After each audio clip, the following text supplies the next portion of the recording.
मेरा नाम सोनिया है। मैं अभी 27 साल की हुई हूँ, लेकिन मेरा शरीर देखने में पूरी तरह से जवान औरत जैसा है और मेरी शादी अभी 3 महीने पहले ही हुई है। हाइट 5.5 फीट से भी अधिक है और संतरों का साइज भी मस्त है। लेकिन अब ऐसा लगता है कि यह खूबसूरती अब मेरे किसी भी काम की नहीं है, क्योंकि मेरे पति की प्राइवेट जॉब दूसरे स्टेट में लगी हुई है। इसलिए वह शादी के बाद अभी तक घर नहीं आए हैं। मेरे ससुराल में मेरा 18 साल का देवर, मेरे ससुर जी और उनकी माँ रहती है। मेरी सासू माँ का 2 साल पहले देहांत हो गया था, इसीलिए मेरे पति मुझे अपने साथ नहीं ले गए, क्योंकि मुझे घर संभालना था। अब मेरी फीलिंग्स समझने वाला यहाँ पर कोई नहीं था। मेरा गर्म खून अंदर से उबल रहा था, जिसे कोई ठंडा करने वाला चाहिए था। लेकिन मेरे पति तो पिछले 3 महीने से अभी तक घर भी नहीं आए थे, इसीलिए अब मैं काफी बेचैन और प्यासी सी रहने लगी थी। तभी मेरी नजर मेरे देवर पर गई। हाइट उसकी मेरे से छोटी ही थी तथा शरीर भी मुझसे पतला ही था, मगर उसका घोड़ा उसके हिसाब से बहुत बड़ा था। मेरे देवर का नाम राहुल है तथा अब की बार उसने कॉलेज में प्राइवेट एडमिशन करवाया है, इसीलिए इन दिनों वह घर पर ही रहता है। घर पर मैं और मेरे देवर अकेले ही रहते हैं, क्योंकि मेरे ससुर जी की माँ बूढ़ी होने के कारण हमेशा अपने कमरे में आराम करती है तथा ससुर जी घर के बाहर वाले कमरे में रहते हैं, इसलिए वह कभी कभार ही अंदर आते हैं।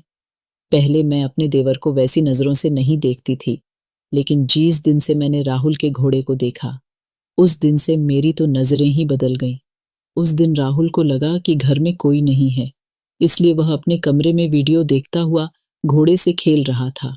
तभी अचानक मेरा वहां से गुजरना हुआ और मेरी नजर खिड़की पर पड़ गई, क्योंकि अंदर से थोड़ी थोड़ी वीडियो की आवाज आ रही थी। जब मैंने खिड़की में से झांक कर देखा तो मेरे तो होश ही उड़ गए। पिछले 3 महीनों में मैंने पहली बार घोड़े के दर्शन किए थे। घोड़ा खड़ा था तथा राहुल उसे अपने हाथों से धीरे धीरे सहला रहा था। यह देखकर मेरा तो वही पानी छूट गया। बस उसी दिन से राहुल के घोड़े की सवारी करने को जी मचलने लगा। उस दिन मैंने अपने पति को भी फोन किया कि अब आप आ जाइए, मुझसे अब और नहीं रहा जा रहा। कब तक मैं ऐसे अकेली ही तड़पती रहूंगी? मेरा भी मन करता है, आखिर मैं भी तो एक औरत ही हूं। तभी मेरे पति ने मुझसे माफी मांगते हुए कहा कि देखो सोनाली, मैं तुम्हारी बेचैनी समझ सकता हूं, लेकिन मुझे अगले 2 महीने कोई भी छुट्टी नहीं मिलेंगे, क्योंकि कंपनी ने कुछ नए प्रोजेक्ट शुरू किए हैं, जिसकी वजह से सभी कर्मचारियों को डबल शिफ्ट में काम करना पड़ रहा है। इसीलिए अगले 2 महीने छुट्टी मिलना तो नामुमकिन है। बस 2 महीने और इंतजार कर लो सोनू, फिर तो मैं ले लेकर तुम्हारा बुरा हाल कर दूंगा। ऐसा कहकर मुस्कुराते हुए उन्होंने फोन काट दिया। जैसे तैसे करके सुबह हो गई। सुबह मैंने सभी के लिए चाय नाश्ता बनाया और राहुल के लिए स्पेशल कमरे में लेकर चली गई। जैसे ही मैं राहुल के कमरे में गई तो मैंने देखा कि राहुल अभी तक सो रहा था और सोने की वजह से घोड़ा एकदम सीधा खड़ा था। उसे देखकर मुझसे बिल्कुल भी रहा नहीं गया और मैंने उसे छू लिया। घोड़े को छूते ही मेरे शरीर में करंट सा दौड़ गया, लेकिन तभी मैंने देखा कि राहुल जग गया है और वह मेरी तरफ ही देख रहा है। इसके बाद मैं जल्दी से पीछे हटी और बोली कि देवर जी अब उठ भी जाओ, सुबह हो गई है। इसके बाद राहुल ने मुझे गुड मॉर्निंग कहा और मुंह धोने चला गया। मैं भी वहीं बैठ गई और सोचने लगी शायद राहुल ने नहीं देखा होगा। इसके बाद राहुल वापस अपने कमरे में आ गया और हम दोनों देवर भाभी आपस में बातें करते हुए नाश्ता करने लगे। तभी मैंने पेट दर्द का बहाना बना लिया और जोर जोर से कराहने लगी। राहुल हड़बड़ाकर पूछने लगा कि क्या हुआ भाभी, आप इतनी तकलीफ में क्यों लग रही हो? तभी मैंने राहुल से कहा कि राहुल पता नहीं क्यों आज सुबह से ही रुक रुक कर मेरा पेट दर्द कर रहा है। तभी राहुल बोला, ठहरो भाभी, मैं आपके लिए पेट दर्द वाली गोली लेकर आता हूँ। मैंने जानबूझकर पेट दर्द का बहाना बनाया था ताकि मैं राहुल को अपने आगोश में ले सकूं। तभी मैंने उसे रोकते हुए कहा कि राहुल, पेट दर्द वाली गोली तो मैं कब की ले चुकी हूं, हो सके तो थोड़ी देर तुम मेरा पेट दबा दो। राहुल पहले तो थोड़ा सा हिचकिचाया, लेकिन मेरे दर्द को देखकर वह बेड पर बैठा और पेट दबाने लगा। उस समय मुझे बहुत अच्छा महसूस हो रहा था। राहुल की नजरें भी इधर उधर जा रही थीं, तभी घर में ससुर जी के आने की आवाज सुनाई दी तो मैं राहुल को कहा कि चलो ठीक है राहुल, मैं खाना पकाती हूँ, आज तुम्हारे पिताजी को बाजार जाना है। इसके बाद मैं रसोई घर में चली गई तथा खाना बना दिया और ससुर जी तथा बूढ़ी सास को परोस दिया। मैं रसोई में राहुल के लिए रोटियां बना रही थी, तभी पीछे से राहुल रसोई में आ रहा था। मैंने उसे देखकर पहले से ही अपना पल्लू नीचे डाल दिया। जब राहुल की नजर मुझ पर पड़ी तो वह मुझे देखता ही रह गया, क्योंकि मैं पूरी पसीने में भीगी हुई थी। राहुल को देखने का नाटक करते हुए मैंने नीचे झुकते हुए अपने पल्लू को उठाया तो राहुल को स्वर्ग के दर्शन भी करा दिए। तभी राहुल बोला, भाभी अगर आप कहो तो मैं आपको पंखे से हवा दे दूं। तभी मैं राहुल की टांग खींचते हुए कहा कि आपकी भाभी इतनी परेशान है और आप अभी तक बातें ही बना रहे हैं। इसके बाद राहुल वहीं मेरे पास बैठकर पंखे से हवा देने लगा। तब तक मेरे ससुर जी बाजार जा चुके थे। मैं खड़ी खड़ी रोटियां बना रही थी तो मैंने जानबूझकर अपना पल्लू फिर से नीचे गिरा दिया और राहुल से बोली कि आज इसकी पिन नहीं मिली, इसलिए बार बार गिर रहा है, तुम जरा इसे सही करना। तभी राहुल बोला कि नहीं भाभी, मुझसे नहीं होगा, आप खुद कर लीजिए। तभी मैं बोली कि अरे मेरे हाथ आटे में है इसीलिए कह रही हूं, नहीं तो मैं खुद कर लेती पागल। इसके बाद राहुल पल्लू ठीक करने लगा। पल्लू ठीक करते वक्त उसने अपनी नजरें ऊपर तक नहीं उठाई। राहुल बड़ा ही शरीफ लड़का था, इसीलिए कभी कभी तो मैं सोचती कि शायद मैं उसके साथ गलत कर रही हूं, लेकिन मेरे अंदर की भावनाओं इतनी तेज थी कि मुझे कुछ सही गलत का पता नहीं लग रहा था। आज ससुर जी भी बाजार गए हुए थे तथा दोपहर में सासू माँ भी गोलियां लेकर सो जाती हैं, इसीलिए घर पर मेरे और मेरे देवर के अलावा कोई नहीं था। इसलिए आज मैंने मन में पक्का कर लिया था कि आज तो मैं राहुल के घोड़े की सवारी करके ही रहूंगी। लेकिन राहुल अभी भी मुझे वैसी नजरों से नहीं देख रहा था। आज सारा दिन मैं राहुल के आगे पीछे घूमती रही तथा उसे फंसाने की कोशिश करती रही, लेकिन राहुल का मन बस ऊपर नीचे होकर रह जाता। वह मुझसे ऐसी वैसी बातें करने से भी शर्माता था। शाम को हम दोनों बैठकर खाना खा रहे थे, तभी राहुल ने मुझे आखिरकार कह ही दिया कि भाभी, लगता है आजकल आपकी तबीयत थोड़ी सी ठीक नहीं है, इसीलिए आप कुछ दिन भैया के पास शहर ही चली जाइए, यहां पर मैं सब संभाल लूंगा। तभी मेरी आंखों में आंसू आ गए और मैंने राहुल से कहा कि बस करो, आप तो रहने ही दो। मैं पिछले 2-3 महीने से कितना परेशान हूं, किसी को नहीं पता, ना तुम्हारे भैया को फिक्र है और ना ही तुम्हें। मुझे रोता देख राहुल मेरे आंसू पोंछने लगा। तभी मैं राहुल के गले लगकर सिसकने लगी। मैंने उस समय पता नहीं क्या क्या बोल दिया। मैं राहुल से कहने लगी कि देवर जी, मुझे आप में आपके भैया नजर आते हैं, इसीलिए मैं कभी कभी आपके आगे पीछे कुछ ज्यादा ही घूमने लगती हूँ, प्लीज आप इसका बुरा मत मानना। तभी राहुल मुझसे कहने लगा कि नहीं भाभी, आपकी बातों का भला मैं क्यों बुरा मानूंगा, आप जैसी भाभी तो किस्मत वालों को ही मिलती हैं। तभी मैंने राहुल का हाथ पकड़ लिया और उसे सहलाते हुए पूछने लगी कि तो आप मुझसे इतना दूर दूर क्यों भागते हैं? क्या मैं आपको अच्छी नहीं लगती, या मैं आपकी गर्लफ्रेंड जितनी सुंदर नहीं हूं? तभी राहुल मुझसे बोला कि नहीं भाभी, ऐसी कोई बात नहीं है, यहां तक कि मेरी तो कोई गर्लफ्रेंड भी नहीं है। तो मैंने उसकी गोदी में सर रख लिया और उससे कहने लगी, तुम मुझे बना लो ना, क्यों इतना तड़पा रहे हो, तुम भी तुम्हारे भैया जैसे हो ना, वह मेरी सुनते हैं और ना तुम। तभी राहुल बोला कि पर भाभी, आप तो मेरी भाभी हो और अपनी भाभी के साथ ऐसा वैसा करना तो गलत होता है। आज मेरा इमोशनल होना राहुल पर थोड़ा भारी पड़ गया था और वह मुझे अपने दिल की सारी बातें बताने लगा। वह भी कहने लगा कि भाभी जी, जब मैं आपको देखता हूं तो मेरे शरीर में भी करंट सा दौड़ने लगता है। उस दिन जब मैंने आपको पसीने में देखा तो आपके साथ राहुल इतना बोलकर चुप हो गया, तो मैंने उससे कहा कि आगे बोलो ना, मुझे आपसे यही सुनना है, मुझे भी अच्छा लगता है, अगर तुम मुझे पहले कह देते तो मैं तो कब से तैयार थी। इसके बाद तो मैं खुश हो गई थी।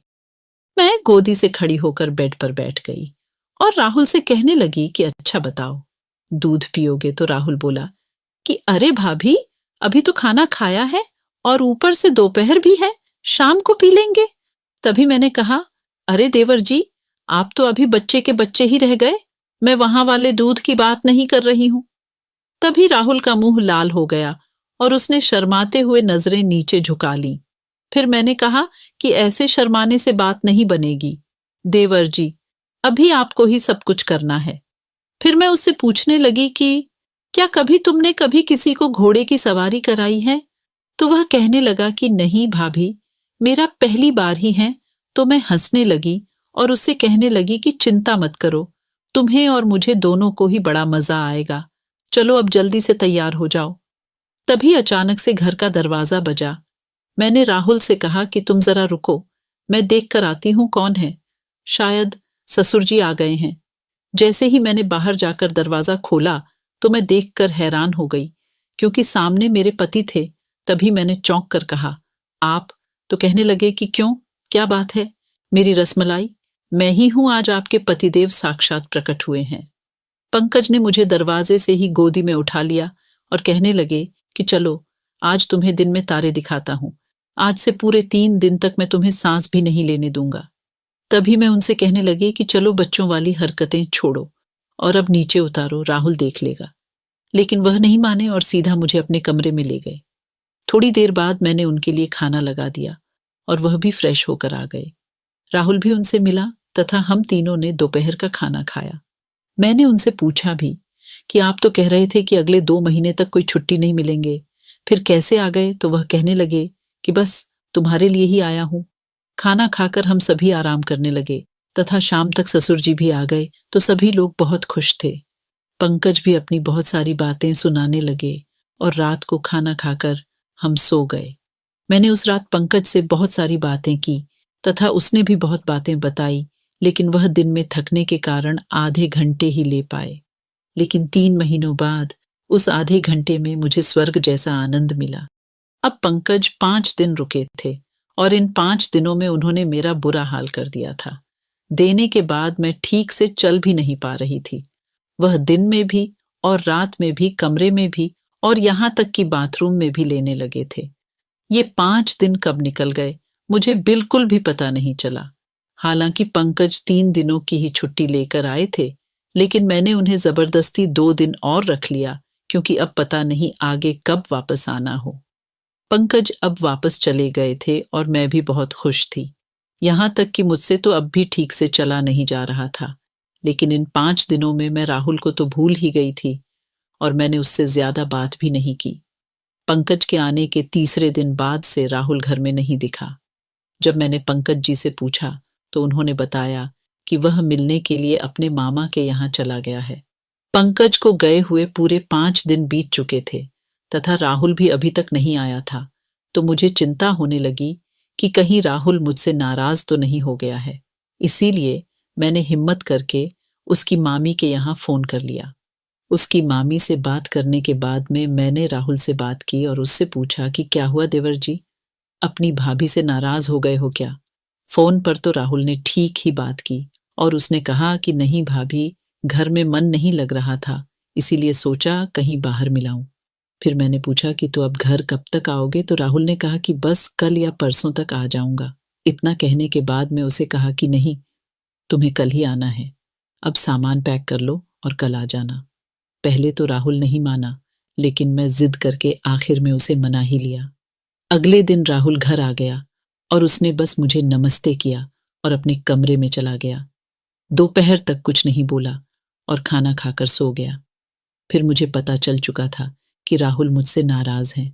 उसे मनाने के लिए दोपहर में मैंने उसकी पसंद का सूजी का हलवा बनाया और उसके कमरे में देने को चली गई। मैंने नहाकर लाल रंग की साड़ी पहनी और उसे खुश करने के लिए थोड़ा सा हार सिंगार भी कर लिया। मैं गई तो वह बेड पर सोकर फोन देख रहा था और मुझे देखकर बैठ गया। मैं उसके पास जाकर बैठ गई तथा अपने हाथों से उसे हलवा खिलाने लगी। तभी राहुल बोला कि मत करो भाभी, मुझे भूख नहीं है, टेबल पर रख दो, मैं बाद में खा लूंगा। मुझे पता था कि राहुल मुझसे नाराज है, इसीलिए मैंने उसका हाथ पकड़ा और उससे रिक्वेस्ट करने लगी कि अब मान भी जाओ देवर जी, और कितना सताओगे अपनी भाभी को। अब उस दिन तुम्हारे भैया आ गए तो इसमें मेरा क्या कसूर है? मुझे भी नहीं पता था कि वह आ जाएंगे। तभी राहुल बोला कि नहीं भाभी, वह बात नहीं है। मैंने आपसे पहले भी कहा था कि यह सब गलत है, इस तरह से तो हम भैया को धोखा दे रहे हैं। तभी मैंने कहा कि लो, तुम तो अभी तक वही पुरानी घिसी पीटी बातों को लेकर बैठे हो। मैंने सोचा तुम मेरे लिए नाराज हो। मैंने तुम्हें पहले भी तो कहा है कि तुम मुझे उतने ही पसंद हो जीतने। तुम्हारे भैया, इसमें धोखे वाली बात कहां से आ गई? मैं कौन सा तुम्हारे भैया को छोड़कर जा रही हूं? बस इसी बहाने हमारा भी मन लगा रहेगा और तुम्हारे भैया की याद भी नहीं आएगी। अब अगर भाभी अपने देवर से मजाक नहीं करेगी तो और किससे करेगी? चलो छोड़ो देवर जी, अगर तुम्हें अच्छा नहीं लग रहा है तो फिर रहने दो। मेरी जिंदगी तो बेरंग है ही। चलो फिर हलवा तो खा लो, कब से ठंडा हो रहा है। फिर राहुल हंसकर बोला कि अच्छा, अब हलवा ही खिलाओगी या फिर दूध भी पिलाओगी? उस दिन तो आप बड़ा कह रही थी कि देवर जी दूध पी लो। तभी मैंने राहुल को चिमटी काटते हुए बोला कि दूध तो तुम्हारे भैया पी गए, अब तो तुम्हें इन्हें देखकर ही काम चलाना पड़ेगा।